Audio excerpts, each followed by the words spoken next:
मेरे प्रिय बहन भाइयों, सबको जय मसीह की। जीजस टीवी 1 के में आपका स्वागत है। आइए कुछ बाइबल के वचनों को मैं आपके सामने लेकर आती हूँ। यूहन्ना 4 अध्याय का 1 से लेकर 26 वचन तक। आइए वीडियो को शुरू करते हैं। यीशु और सामरी स्त्री।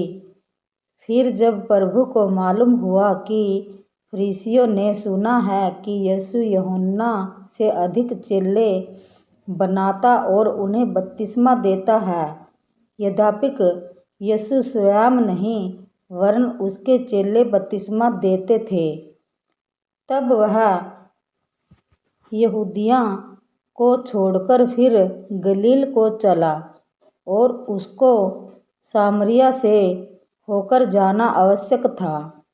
इसलिए वह सुखार नामक सामरिया के एक नगर तक आया, जो उस भूमि के पास है जिसे याकूब ने अपने पुत्र यूसुफ को दिया था, और याकूब का कुआं भी वही था।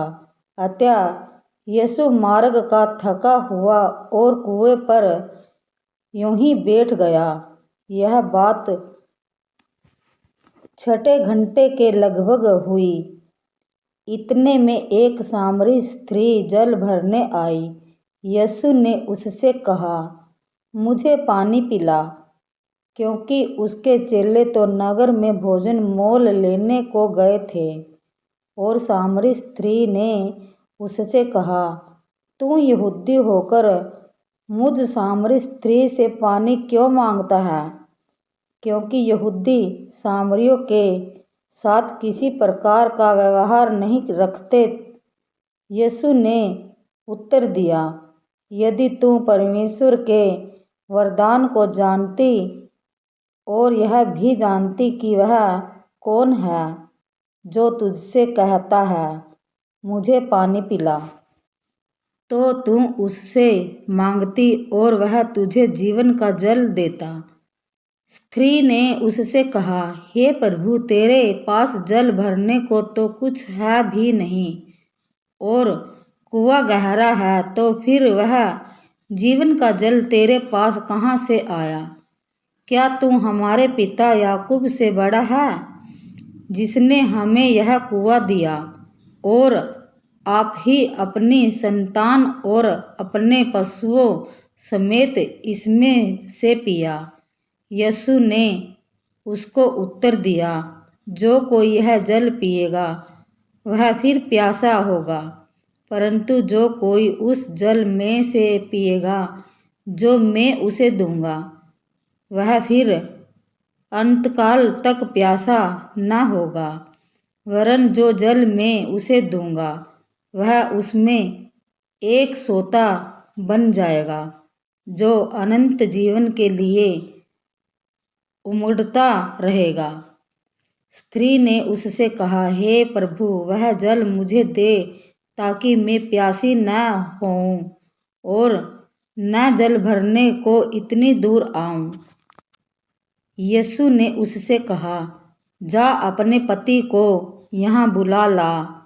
स्त्री ने उत्तर दिया, मैं बिना पति की हूँ। यीशु ने उससे कहा, तू ठीक कहती है, मैं बिना पति की हूँ, क्योंकि तू 5 पति कर चुकी है, और जिसके पास तू अब है वह भी तेरा पति नहीं। यह तूने सच ही कहा है। स्त्री ने उससे कहा, हे प्रभु, मुझे लगता है कि तू भविष्यद्वक्ता है। हमारे बाप दादों ने इसी पहाड़ पर आराधना की, और तुम कहते हो कि वह जगह जहाँ आराधना करनी चाहिए यरूशलेम में है। यीशु ने उससे कहा, हे नारी, मेरी बात का विश्वास कर कि वह समय आता है कि तुम न तो इस पहाड़ पर पिता की आराधना करोगे, न यरूशलेम में।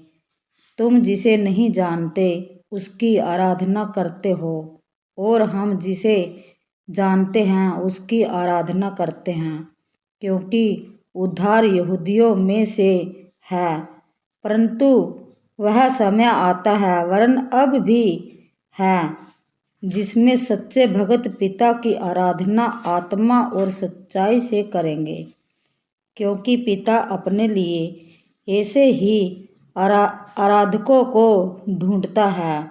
परमेश्वर आत्मा है और आवश्यक है कि उसकी आराधना करने वाले आत्मा और सच्चाई से आराधना करें। स्त्री ने उससे कहा, मैं जानती हूँ कि मसीह जो ख्रिस्त कहलाता है आने वाला है। जब वह आएगा तो हमें सब बातें बता देगा। यीशु ने उससे कहा, मैं जो तुझसे बोल रहा हूँ वही हूँ। मेरे प्रिय बहन भाइयों, कैसे यीशु ने सामरित स्त्री से कहा कि तू 5 पति कर चुकी है और जिसके पास तू अब रहती है वो भी तेरा पति नहीं। हमारा प्रभु यीशु ऐसे ही आत्मा में होकर सब बातें सच बोलता था और वो सच होती भी थी, क्योंकि वो एक आत्मा था और परमेश्वर के रूप में मनुष्य बनकर इस पृथ्वी पर रहा। तो हमें परमेश्वर के पीछे चलना चाहिए और उसकी आज्ञाओं को मानना चाहिए। हमें प्रार्थना में रहना चाहिए और निरंतर जागना चाहिए, क्योंकि प्रभु का समय निकट है और वो शीघ्र आने वाला है। इसी के साथ सबको जय मसीह की। जितने मेरे बहन भाई इस वीडियो को देखें और इन वचनों के द्वारा आशीष और बरकत पाए। आमीन।